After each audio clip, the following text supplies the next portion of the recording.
But people look at 2 years in a run-up to an election. Every news channel expects the ideal to happen in government, but the ideal doesn't happen, either on news channels or in government. No, but aren't we closer today to the global growth rates than we were in, say, 2000, no, we are not. 2004? We're still 5%. But you still didn't answer the question on the pace of decision making. No, I was answering the question. What I'm saying, obviously, they've taken the right decisions over the previous years.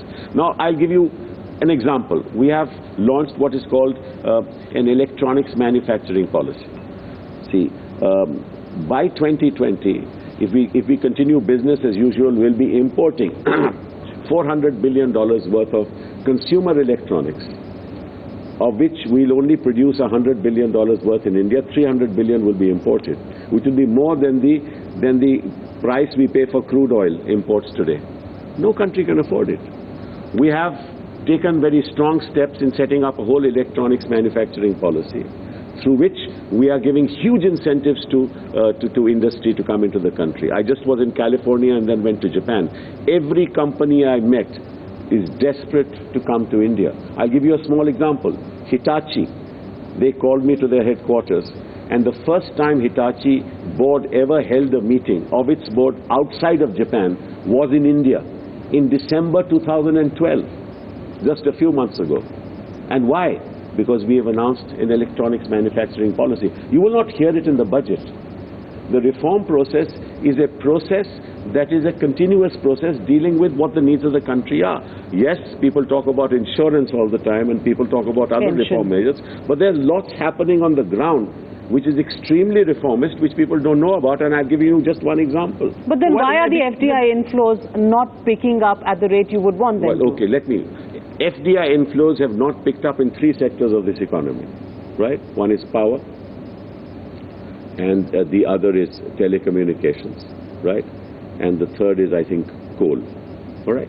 Now, why has that happened?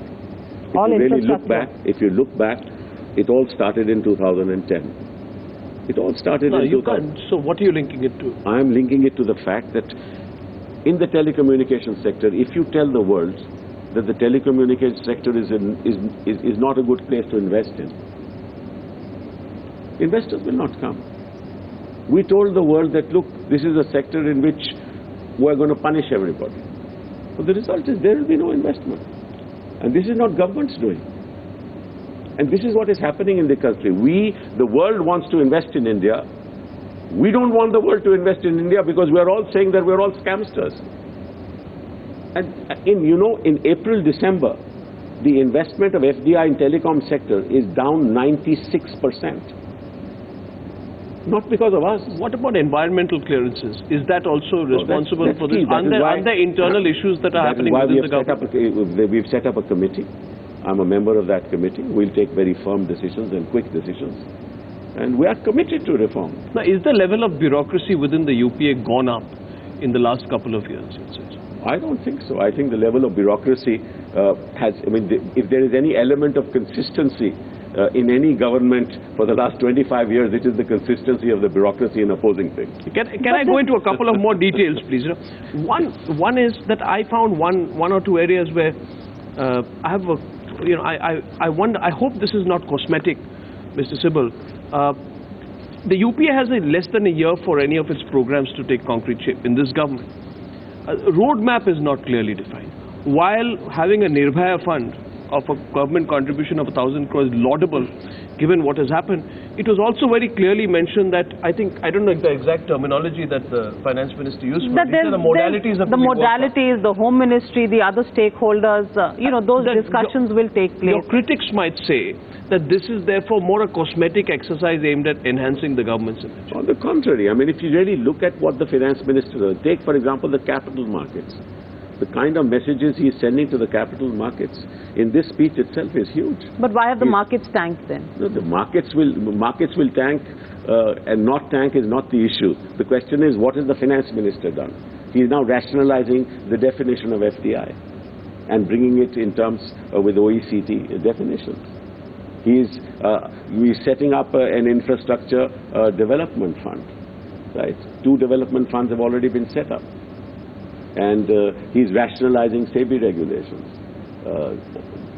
Look at what he's doing in the SME You didn't sector. answer my question on the Nirbhaya fund. I mean, the modality is not being set But up. when you set up, when a budget speech is given, you don't set up the modalities, because then The word go. Then the word, everybody will know that this is what's going to happen in the budget. There's- So this will only happen after the announcement is made. There's- I didn't want to answer it because the answer was quite evident. The other point where I find that there has been a departure from the stated position of Mr. Chidambaram is he repeatedly said on 3 occasions that I will give money as per the utilization of each of these ministries, and he says I therefore now encourage the ministries to come up to speed on that. I find a departure in the case of the Ministry of Minority Affairs. Unique example. The Finance Minister announces 3,511 crores to the Ministry of Minority Affairs, but recently the Standing Committee came down heavily on this ministry for not utilizing funds, large amounts, almost 1,000 crores. So the question is, despite having a proven track record of unutilized funds for 3 consecutive financial years, why did the Finance Minister dramatically increase the allocation of this Because I ministry? think as far as minorities are concerned, we need to reach funds to the minority community. And we are encouraging all ministers, and that's what the Finance Minister said. All ministers, all ministries must start spending from April itself, because by the time the expenditure starts, it's October or November. And processes in government are such that we can't get all the But approvals. he said, before that. I provide funds consistent with their capacity to spend the funds. That's right, which is not because many a displayed in time, this. even in many ministries, what happens is that by the time a scheme, take for example, setting up universities. There was 85,000 crores in the Higher Education Ministry given to us, but we couldn't spend it because by the time you set up a university, you have to build a boundary wall, then the Vice Chancellor makes a plan, then the architect, then that plan is cleared, and by that time 2.5 years pass, and your money cannot be spent. What's So follow-up question, but I want to make the most of the time I have with you. What's the guarantee that this tax on the super rich, this surcharge, is going to be only for 1 year? Most people we spoke to today, Mr. Sibal, said that we are really apprehensive. This never happens. What is the super rich? I mean, This surcharge in fact, on the it's super a sad commentary on the tax base of this country that if 42,000 people in this Precisely, country but that's the point. pay or declare a taxable income You of 1 punish them. crore, it's a sad commentary. That's true. Several of them may That's be in true, but Parliament. It's a But sad then commentary. do you put more pressure on those who... This is Navika. This is just because you're in television and you say this is most of them are in politics. This is not fair.